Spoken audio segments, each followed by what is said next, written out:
Hi viewers, இன்றைக்கி நம்ம பார்க்க போகிறது கார்ப்பரேட் அக்கௌண்டிங் ரெட்டியன் மூர்த்தி அந்த புக்கில் இல்லுஸ்ட்ரேஷன் 8 அதை தான் நம்ம இன்றைக்கி பார்க்க போகிறோம். வாங்க சம் என்ன கொடுத்துருக்காங்கன்னு வியூ பண்ணுவோம்.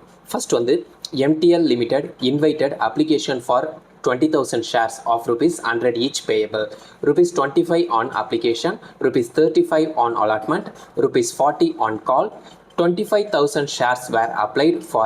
The directors accepted application for 20,000 shares and rejected the remaining application. All money due were fully received. Give journal entries and show the balance sheet of the company. சரி, ஓகே.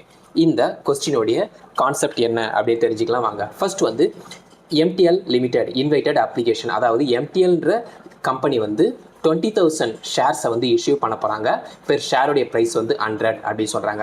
இந்த 100 எப்படிலாம் அவங்க collect பண்ணுறாங்க அப்படின்னு சொல்லும்போது application அப்போ 25 வாங்குறாங்க, allotment அப்போ 35 வாங்குறாங்க, அண்ட் ஃபர்ஸ்ட் கால் அப்போ 40 வாங்குறாங்க. இந்த இடத்துல ஃபர்ஸ்ட் கால் செகண்ட் கால் அப்படி டிஃப்ரென்சியேஷன் எதுவும் கிடையாது, டேரெக்டாக ஒரே கால் தான் 40.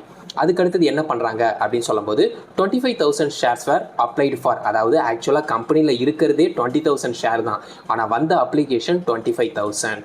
அதுக்கடுத்தது the directors accepted application for 20,000 shares and rejected the remaining application. அதாவது வந்த 25,000 அப்ளிகேஷனில் 20,000க்கு மட்டும் ஷேரை அலாட்மெண்ட் பண்ணிவிட்டு ரிமைனிங் இருக்கிற 5,000க்கு அந்த அப்ளிகேஷன் மணியை திருப்பி சென்ட் பண்ணிடுறாங்க. All money due were fully received. Give journal entries and show the balance sheet of the company. வாங்க இதில் என்னென்ன ஜேர்னல் என்ட்ரிஸ், அதுக்கு அடுத்தது பேலன்ஸ் ஷீட் வந்து போட சொல்கிறாங்க.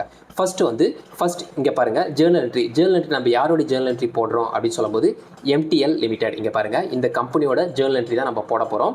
MTL லிமிடெட் மென்ஷன் பண்ணிட்டேன். ஃபர்ஸ்ட் வந்து bank account debtor to share application account.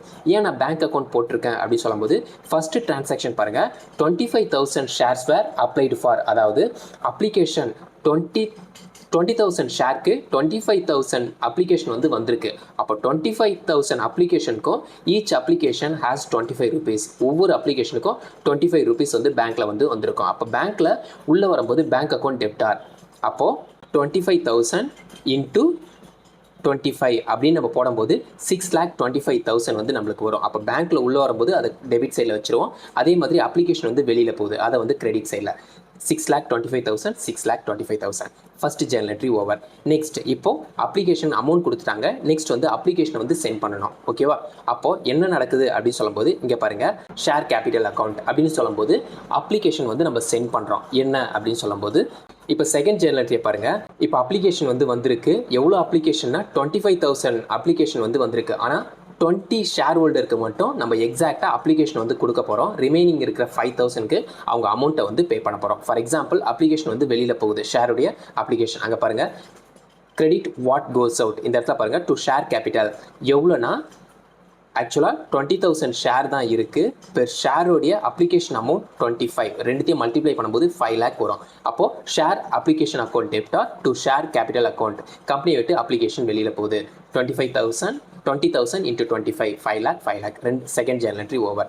அடுத்தது இப்போ தேர்ட் கான்செப்ட் என்ன அப்படின்னு சொல்லும்போது 25 அப்ளிகேஷன் நம்ம உள்ளே வந்திருக்கு. அதில் 20 அப்ளிகண்ட்க்கு நம்ம அப்ளிகேஷன் வந்து சென்ட் பண்ணியிருக்கோம். ரிமைனிங் 5 அப்ளிகண்ட்க்கு நம்மளால் கொடுக்க முடியாது. அப்போ அவங்களுடைய அமௌண்ட்டை ரீபேமெண்ட் பண்ணிடணும். இங்கே பாருங்கள் அமௌண்ட் கம்பெனியை விட்டு வெளியில் போகிறதுனால to bank account credit what goes out mention பண்ணியிருக்கேன் பாருங்க. இந்த 1,25,000 எப்படி வருதுன்னா ஆல்ரெடி எக்ஸஸாக ஒரு 5,000 அப்ளிகேஷன் வந்து வந்திருக்கு. அப்போ 5,000 அப்ளிகேஷன் வேல்யூ பெர் அப்ளிகேஷன் அப்படின்னு சொல்லும்போது 25. அப்போ 5,000 இன்ட்டு 25 அப்படின்னு சொல்லும்போது 5,000 இன்ட்டு 25 1,25,000 1,25,000. அப்போது அப்ளிகேஷனுக்கான ஜேர்னல் என்ட்ரி முடிஞ்சிருச்சு. அடுத்தது அலாட்மெண்ட்டுக்கு வரப்போகிறோம். இப்போ வந்து ஃபஸ்ட்டு நான் ஏன் பேங்க் இது மாதிரி போடலை அப்படின்னு சொல்லும்போது எப்பவுமே கம்பெனியோட அப்ளிகேஷன் வாங்கும்போது மட்டும்தான் அமௌண்ட்டை வந்து ஃபஸ்ட்டு கொடுப்போம். அதுக்கு அடுத்தது ஷேர் வந்து கொடுப்பாங்க. அதுக்கு அடுத்தது அலாட்மெண்ட் கால் அந்த மாதிரி சுச்சுவேஷன்லாம் கம்பெனி வந்து அவங்களுடைய ஷேரை வந்து ப்ரொவைட் பண்ணிடுவாங்க. அதுக்கு அடுத்தது நீங்கள் அமௌண்ட் வந்து கொடுக்குற மாதிரி இருக்கும். அதனால தான் நான் இந்த இடத்துல பாருங்கள் பேங்க்கை வந்து செகண்ட் டேர்மில் கொடுத்துருக்கேன், அலாட்மெண்ட் வந்து ஃபஸ்ட் டேர்மில் கொடுத்துருக்கேன். சரி, ஓகே. இப்போ வந்து கம்பெனி விட்டு ஷேர் வந்து வெளியில் போகுது. இங்கே பாருங்கள் to share capital account. Company விட்டு வெளில போகும்போது கிரெடிட் வாட் கோஸ் அவுட். அப்போது எவ்வளோன்னு சொல்லும்போது 20,000 ஷேருக்கு 35 rupees அலாட்மெண்ட் அப்போ நம்ம கொடுக்க போகிறோம். அப்போது 20,000 இன்ட்டு 35 அப்படின்னு சொல்லும்போது 7 lakh வந்து நம்மளுக்கு வரும். இங்கே பாருங்கள் மென்ஷன் பண்ணிட்டேன். எதுலனா ஷேர் அலாட்மெண்ட் அக்கௌண்ட் டெப்டா டு ஷேர் கேபிட்டல். இப்போது ஷேரை வந்து கொடுத்துட்டோம், அதுக்கான அமௌண்ட் வந்து ஷேர் ஹோல்டர் நம்மளுக்கு கொடுப்பாங்க. அதே இந்த அமௌண்ட் 7 lakh வந்து பேங்க்கில் வந்து வரப்போகுது.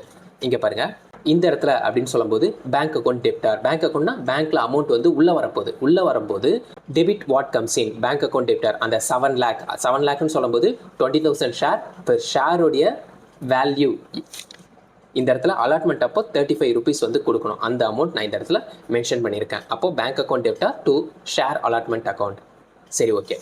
இப்போது டோட்டலாக 100ல் 25 rupees பே பண்ணியாச்சு, 35 rupees பே பண்ணியாச்சு, அடுத்தது 40 rupees வந்து பே பண்ணணும். இப்போ இந்த 40 rupees கால் அப்போ பே பண்ண போகிறாங்க. அதே கான்செப்ட் தான் நம்ம அலாட்மெண்ட்டுக்கு எப்படி போட்டோமோ அதே ஜேர்னல் என்ட்ரி இங்கே வரும்.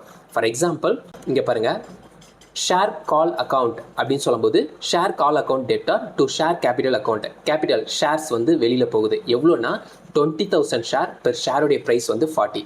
அதாவது 20,000 ஷேர் பெர் ஷேருடைய ப்ரைஸ் 40 அப்படின்னு சொல்லும்போது 8 lakh அமௌண்ட் அந்த ஒர்த் இருக்கிற ஷேர் வந்து வெளியில் போகுது. அதனால தான் கிரெடிட் வாட் கோஸ் அவுட் ஷேரை வந்து மென்ஷன் பண்ணியிருக்கேன். இப்போது இந்த ஜேர்னல் என்ட்ரி ஓவர். நெக்ஸ்ட் அடுத்த ஜேர்னல் என்ட்ரி எப்படி ஃபாலோ பண்ணுவாங்கன்னா, ஷேர் வந்து வெளியில் போயிருக்கு, அடுத்தது நம்மளுக்குள்ள அமௌண்ட் வந்து உள்ளே வருது. எந்த இடத்துல வரும் அப்படின்னு சொல்லும்போது பேங்க்கில் வந்து வரும். அப்போ இங்கே பாருங்கள், bank account debtor to share call account. அதாவது பேங்க்கில் நம்மளுக்கு கேஷ் வந்து இன்வெஸ்ட்மெண்ட் பண்ணுவாங்க. அப்போ debit what comes in bank account டெப்டார் mention பண்ணியிருக்கேன். அதே ஷேர் ஒர்த் இருக்கிறது, அதாவது கால் அப்போ எவ்வளோ அமௌண்ட் கொடுத்தாங்களோ அந்த அமௌண்ட் இங்கே மென்ஷன் பண்ணியிருக்கேன். அதாவது 20,000 × 4 8 lakh. சரி, ஓகே. கொஸ்டினை பொறுத்த வரைக்கும் ஜேர்னல் என்ட்ரிஸ் இவ்வளோ தான். ஜேர்னல் என்ட்ரிஸ் அதாவது அப்ளிகேஷன், அலாட்மெண்ட், கால், இதுக்கான ஜேர்னல் என்ட்ரிஸ் வந்து நான் ப்ரொசீட் பண்ணிட்டேன். அடுத்தது நம்ம என்ன ஃபாலோ பண்ணணும் அப்படின்னு சொல்லும்போது பேலன்ஸ் ஷீட், அதையும் கேட்டிருக்காங்க. இங்கே பாருங்கள், பேலன்ஸ் ஷீட்டுக்கான ஃபார்மேட் நான் கொடுத்துருக்கேன். இந்த இடத்துல நான் ஏன் ஒரே பேஜில் வந்து மென்ஷன் பண்ணியிருக்கேன், டபுள் பேஜில் நான் மென்ஷன் பண்ணலை அப்படின்னு சொல்லும்போது ஒரு கம்பெனிக்கான பேலன்ஸ் ஷீட் ப்ரொசீட் பண்ணும்போது நம்ம ஒரே பேஜில் தான் ஃபாலோ பண்ணுற மாதிரி இருக்கும். இன்கேஸ் இண்டிவிஜுவல் பர்சனுக்கு நம்ம பேலன்ஸ் ஷீட் ப்ரிப்பேர் பண்ணுறோம் அப்படின்னு சொல்லும்போது டபுள் பேஜஸ் வந்து யூஸ் பண்ணிப்போம், லயபிலிட்டி, அசெட் அப்படின்ட்டு. ஆனால் இந்த இடத்துல கம்பெனின்னு சொல்லும்போது ஒரே பேஜில் நம்ம மென்ஷன் பண்ணிக்கலாம். ஃபர்ஸ்ட் வந்து ஈக்விட்டி அண்ட் லயபிலிட்டி. கம்பெனியை பொறுத்த வரைக்கும் எவ்வளோ ஷேர் இருக்குது இங்கே பாருங்கள், டோட்டலாக 20,000 ஷேர் இருக்குது. பெர் ஷேருடைய ப்ரைஸ் வந்து 100. அப்போது 20,000 × 100 அப்படின்னு போடும்போது நம்மளுக்கு டோட்டலாக 20 lakh ஷேர் வேல்யூ வந்து வந்துடும். இங்கே பாருங்கள், ஷேர் கேபிட்டலில் 20 lakh மென்ஷன் பண்ணியிருக்கேன். அதுக்கு அடுத்தது நான் கரண்ட் லைபிலிட்டி, கரண்ட் லைபிலிட்டி ஏன் மென்ஷன் பண்ணியிருக்கேன் அப்படின்னு சொல்லும்போது இது வந்து பேலன்ஸ் ஷீட்டுடைய ஃபார்மேட். இது போடுறதுனால எந்த ஒரு தப்பும் கிடையாது. நான் கரண்ட் லைபிலிட்டி அப்படின்னு சொல்லும்போது கரண்ட் லைபிலிட்டிஸில் என்னென்ன ஐட்டம்ஸ்லாம் மோர் தென் 1 yearக்குள்ளே வருதோ அது எல்லாமே நான் கரண்ட்டில் வரும். கரண்ட்னு சொல்லும்போது லெஸ் தென் 1 yearக்குள்ளே அதோடைய டிரான்சாக்ஷன் கம்ப்ளீட் ஆகிடுச்சுன்னா கரண்ட் லைபிலிட்டியில் வரும். சரி, ஓகே. நெக்ஸ்ட் வந்து அசெட். அசெட்டை பொறுத்த வரைக்கும் எந்த டீட்டெயில் இருக்குது அப்படின்னு சொல்லும்போது cash at bank, cash in hand, அந்த டீட்டெயில். இப்போ வந்து கேஷ் அட் பேங்க், ஏன்னா ஷேர் ஹோல்டர் அவங்களோட வேல்யூவை பேங்க்கில் தான் இன்வெஸ்ட்மெண்ட் பண்ணியிருப்பாங்க. அப்போது கேஷ் அட் பேங்க் டோட்டலாக எவ்வளோ அமௌண்ட் இருக்கும், அதே கான்செப்ட் தான். நம்மளுக்கு 20,000 ஷேரை வந்து ஷேர் ஹோல்டர் வாங்கியிருக்காங்க. பெர் ஷேருடைய ப்ரைஸ் 100. அப்போது 20,000 ஷேர் × 100 டிவைடட் பை அதை மல்டிப்ளை பண்ணால் நம்ம 20 lakh வந்து நம்மளுக்கு வரும். இதுதான். இப்போ பாருங்கள், லைபிலிட்டி சைடும் ஈக்குவலாக இருக்குது, அசெட் சைடும் ஈக்குவலாக இருக்குது. இதுதான் நம்ம சம்முடைய கான்செப்ட். தேங்க்யூ.